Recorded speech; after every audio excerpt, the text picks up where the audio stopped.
각 분야 전문의와 함께하는 데일리 건강. 오늘은 치주과 전문의 유장배 원장 스튜디오에 모셨습니다. 안녕하세요. 안녕하세요. 치과의사 유장배입니다. 네, 어서 오십시오. 네. 오늘 어떤 주제로 얘기 나눠볼까요? 네, 오늘은 치주염을 주제로 준비했습니다. 2014 국민건강통계에 따르면 남성은 3명 중 1명, 여성은 5명 중 1명꼴로 치주 치료가 필요한 것으로 나타났습니다. 네. 이처럼 치주염은 많은 사람에게서 흔하게 발생하고 심해지면 치아를 빼야 할 정도로 위험한 질병인데요. 통증 없이 진행되는 탓에 적절한 치료 시기를 놓치게 되는 경우가 있습니다. 오늘 자세히 알아봅니다. 네. 자, 오늘 데일리 건강의 주제는 치주염입니다. 사실 굉장히 흔한 질환인데 이게 얼마나 중요한지 모르는 분들이 좀 많으신 것 같아요. 오늘 이 시간 통해서 정확히 그리고 자세히 알아가시면 좋을 것 같습니다. 자, 먼저 치주염이 어떤 질환인지부터 좀 설명을 해주세요. 네, 치주염은 간단히 말해서 구강 내 세균에 의해서 치아를 둘러싸고 있는 잇몸, 즉 치주 조직에 염증이 생기는 감염성 질환입니다. 네. 일반적으로 풍치라고도 잘 알려져 있죠. 그렇죠. 풍치로 불리는 거죠. 네. 그러면 풍치로 불리는 이 치주염과 충치는 이게 어떻게 다른 겁니까? 이 치과를 찾게 되는 많은 이유 중 2가지가 바로 치주염과 충치입니다. 네.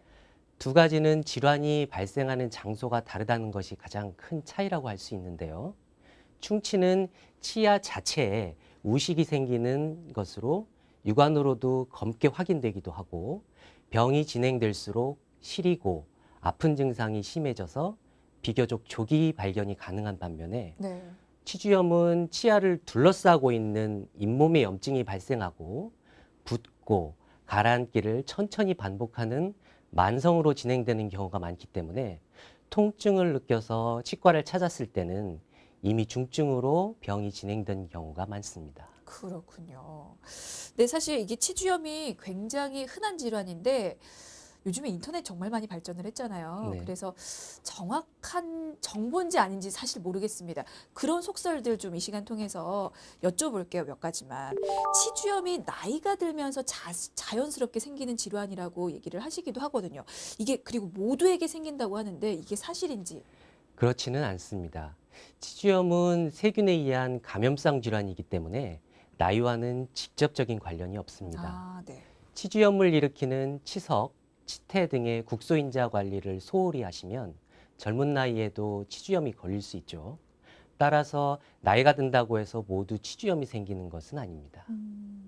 근데 생각해보면 그래요. 사실 나이가 들면서 치과를 찾는 횟수가 좀 늘게 되고 그러면 자연스럽게 또 치주염 발생이라든지 치료하는 경우도 좀 늘어나는 게 사실 아닌가라고 그렇게 생각이 좀 들거든요. 네, 맞습니다. 이 중장년층에서 치주염의 유병률이 높게 나오는 이유는 네. 연령이 높을수록 치주 질환에 이완될 시간적인 기회가 많거든요. 또 만성으로 진행되는 치주염의 특성상 제때 치료받을 수 있는 젊은 나이에 치료 시기를 놓쳐서 그런 경우가 다수이기 때문입니다. 아, 그러니까 나이 때문에 치주염이 반드시 많이 생기는 건 아니군요. 그렇습니다.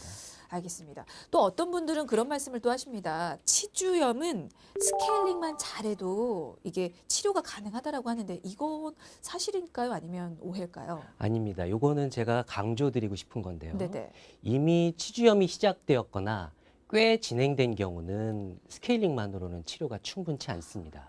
이미 치주염이 진행되고 있다면 국소 마취를 한 후 치주낭 깊이 및 치조골 파괴 정도를 고려해서 치주 소파술이나 치은 박리 소파들을 통해서 치료해야 됩니다. 네, 그러니까 치주염 치료법이 엄연히 따로 존재한다는 말씀이신데 치료법은 잠시 후에 자세히 들어보기로 하고요. 계속해서 발생 과정, 원인에 대해서 질문을 좀 드리도록 하겠습니다. 치주염은 어떤 원인으로 생기는 겁니까? 네, 치주염은 치아 표면에 형성되는 세균막인 플라그가 1차 원인이 됩니다. 네. 플라그는 제때 제거되지 않으면 점점 단단해지는데요.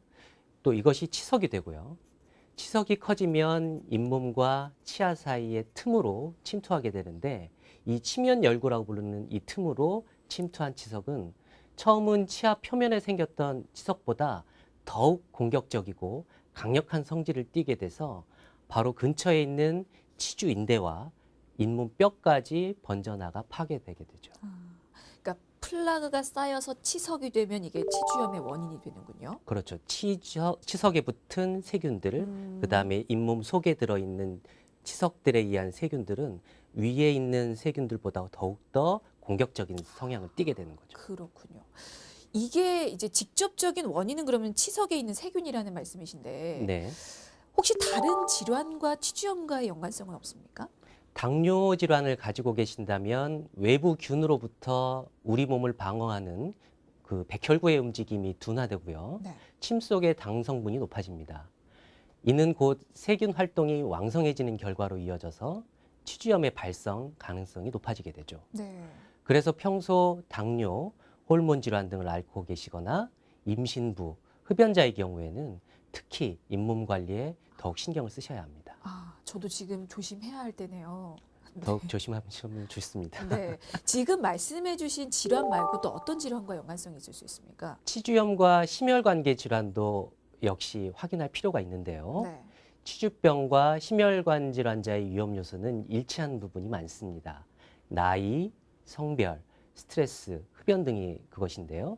그래서 치주 질환이 있는 사람은 관상 동맥벽 두께가 더 두꺼울 수 있고 심근경색 발병률이 3.8배 증가한다고 보고된 바 있습니다. 네. 심혈관계 질환과도 관계가 있으니까 혹시라도 가지고 계신 분들 좀 더 주의를 하셔야 될 것 같습니다. 자, 그렇다면 증상도 궁금합니다. 치주염이 생기면 이게 잇몸에 어떤 증상들이 발병을 하죠? 네, 대표적인 치주염의 증상은 잇몸이 빨갛게 붓고 출혈이 생기는 것입니다. 그 밖에도 이가 시리고 구취가 심해지고 또 치아와 잇몸 사이에서 고름이 나기도 하죠. 또 치주염이 많이 진행된 경우에는 씹을 때 불편감이 발생하고 치아가 흔들리다가 저절로 빠지기도 합니다. 아, 이게 혹시라도 증상 없이 진행이 될 수도 있는 건가요? 증상이 없다기보다는 증상이 아주 미미하기 때문에 모르고 넘어간다고 표현하는 것이 더 정확할 것 같습니다. 아, 그러면 증상이 심한 경우와 증상이 없는 게 아니죠. 미미한 경우에 이게 병의 진행 정도가 달라지나요? 충치와 달리 치주염은 활성기와 휴지기를 반복하면서 계단식으로 병이 진행되는 특성을 갖고 있습니다. 네. 치주염 초기에는 활성기이더라도 살짝 부은 것 같은 느낌만 느껴지고 며칠 이내에 그 붓기가 가라앉으면서 휴지기가 바로 시작되기 때문에 몸이 피곤해서 생기는 것 정도로 오인하기 쉽습니다. 이러한 일련의 붓고 가라앉는 증상이 수년 동안 반복되다 보면 치아 주변의 잇몸 파괴가 점점 더 심해지는데요. 그래서 통증을 느끼거나 치아가 흔들리는 등 증상이 심해져서 치과를 찾았을 때는 이미 치주염이 중증으로 진행되어 있을 수 있습니다. 조기 치료가 참 쉽지 않을 것 같아요. 혹시라도 치료를 미루거나 방치했을 경우 이게 어떤 문제가 생길 수가 있는 겁니까? 치주염은 컨디션에 따라서 증상이 나타났다 사라지기도 합니다. 네. 대수롭지 않게 여기고 치료 시기를 놓치게 된다면 이는 곧 잇몸뼈 소실로 이어지고 이렇게 소실된 잇몸뼈는 다시 재생되지 않습니다. 치주염을 소리 없는 치아 도둑이라 부르기도 하는데 이는 치주염이 큰 통증 없이 진행되고 중증 치주염의 경우 잇몸뼈가 많이 녹아버려서 치아를 지탱하지 못해 손으로 살짝만 건드려도 빠지기도 하죠. 아, 만약에 그렇게 잇몸뼈가 녹아버린다면 그 경우에는 치아를 발치하고 임플란트 식립을 해야 하는 겁니까? 네, 치주염으로 인해 잇몸뼈가 많이 소실되어 더 이상 자연 치아를 지탱할 힘을 가지지 못한다고 판단될 때는 발치를 하셔야죠. 이렇게 소실된 잇몸뼈는 치주염을 치료한 이후에도 다시 차오르지 않는데요. 자연 치아를 대체할 임플란트 역시 단단하게 고정될 충분한 잇몸뼈를 필요로 하는데 이를 보충하기 위해 임플란트 수술 전 인공뼈 이식이나 PRF 자가열 치료 등을 시행하게 됩니다. 네. 자, 이렇게 발치료까지 가기 전에 미리 좀 치주염 치료를 받으시는 게 좋을 것 같은데 그렇다면 치주염 치료법에는 어떤 게 있는지도 좀 알려주실까요? 치주염의 정도에 따라서 비외과적인 치료와 외과적인 치료로 나뉩니다. 네. 먼저 비교적 초기 치료로 스케일링과 함께 치근 활택술이라는 걸 하게 되는데요. 여기서 치근 활택술이란 치석과 세균들로 변성된 치아의 표면이 있거든요. 네. 이거의 층의 일부를 제거해서 깨끗한 상태로 만들어주는 치료법입니다. 네. 이후 치주낭 측정 검사를 통해서 치아의 예후를 판단하게 되죠. 그래서 이 예후에 따라서 더 진전된 치료가 필요하다고 판단되면 치주염의 진행이 많이 되었는지, 또 그 해당 치아가 앞니인지 어금니인지, 또 흔들리는 정도는 어쩐지, 또 수술에 영향을 주는 다른 전신질환은 없는지 등을 고려해서 치료를 결정하는데요. 이때 단계에 따라서 치주 소파술과 치은 박리 소파술을 선택할 수 있습니다. 그러면 치주 소파술에 대해서 좀 더 여쭤볼게요. 이거는 어떤 경우에 진행이 되는 건가요? 이 치주 소파술은 잇몸 속 치석이 기구가 접근하기 비교적 쉬운 곳에 단순한 형태로 퍼져 있을 때 시행할 수 있는데요. 네. 먼저 국소 마취한 다음 치주낭 깊은 곳의 치석은 물론 치석과 주변에 괴사된 염증 조직을 제거해서 다시 잇몸의 치근면에 붙어서 건강한 잇몸이 재생되도록 유도하는 것이죠. 그러니까 상태가 비교적 뭐 심하지 않을 때 사용할 수가 그렇습니다. 있겠군요. 네. 치은 박리 소파술은 어떻게 사용하는 겁니까? 네, 치은 박리 소파술은 잇몸 치주 소파술과 그 목적은 동일합니다. 네. 치아 속에 있는 치석을 제거하는 고 주변에 있는 염증 조직을 제거하는 것은 같은 목적이거든요. 네네. 하지만 치주 소파술의 경우와 다르게 복잡하게 골 파괴가 진행되었다든가 아, 기구가 접근하기 힘든 곳에 치석이 있을 경우에 눈으로 보면서 그것을 제거하면은 훨씬 더 정확하게 치료를 할 수 있거든요. 그래서 치주 소파술과는 다르게 절개하고 치은을 박리하는 그런 과정이 더 추가가 되는 것이죠. 그래서 절개하면서 눈으로 보면서 그 치아 면에 붙어 있는 치석을 제거하니까 더욱더 확실하게 제거할 수 있죠. 그러니까 잇몸을 절개한다는 말씀이신 하셔야 거잖아요. 예, 그 이- 치은박리 소파술. 잇몸 절개에서 하는 그러면 방법은 이게 장점이라고 하면 어떤 게 있을까요? 말씀드린 것처럼 시술 부위의 시야가 확보되기 때문에 네. 효과적으로 이제 치료를 시행할 수 있습니다. 음, 절개 및 봉합의 과정을 통해 치은 외형을 재생할 수 있거든요. 그래서 환자가 직접 구강 위생 관리를 하기에 용이할 수 있습니다. 또 이에 따른 술식으로는 치은 절제술, 치주 판막술, 삭제형 골수술, 치주 성형술 등이 포함되어 있습니다. 혹시 아예 치아를 발치해야 하는 경우도 있습니까? 그럴 수도 있죠. 잇몸뼈 소실이 심하거나 치아 뿌리 염증이 심한 경우에는 발치가 필요하기도 합니다. 인접한 다른 자연 치아를 살리고 구강 내 건강을 위해서라도 염증 치료는 필수라고 할 수 있는데요. 이미 치아의 기능이 모두 상실되었거나 앞서 말씀드린 적극적인 치주 치료로도 좋아지지 않을 것으로 판단된 경우에는 발치 후 임플란트, 브릿지 등으로 수복하는 것이 앞으로의 치아 사용과 관리에 더 적합할 수 있습니다. 그러니까 발치는 가장 마지막 치료법인 거군요. 알겠습니다. 그러면 치주염 어떻게 보면 치료 중이거나 치료가 끝난 후에 주의할 점이 있다면 어떤 게 있을까요? 네, 치주염 치료 후에는 세균의 활동을 왕성하게 할 수 있는 음주, 흡연 등을 금하셔야 합니다. 치아가 온도에 민감해진 상태이기 때문에 뜨겁거나 맵고 자극적인 음식은 피하시는 것이 좋습니다. 치료 부위는 감염 예방을 위해 손으로 만지거나 자극을 주시면 안 되고요. 양치질 또한 꼼꼼히 해주시는 것이 좋습니다. 또한 신체 면역력을 높이기 위해서 과로를 피하고 충분한 휴식과 가벼운 운동을 병행하시는 것이 좋겠네요. 지금 주의해야 할 점은 어느 기간 동안 얼마나 이렇게 좀 조심을 해야 될까요?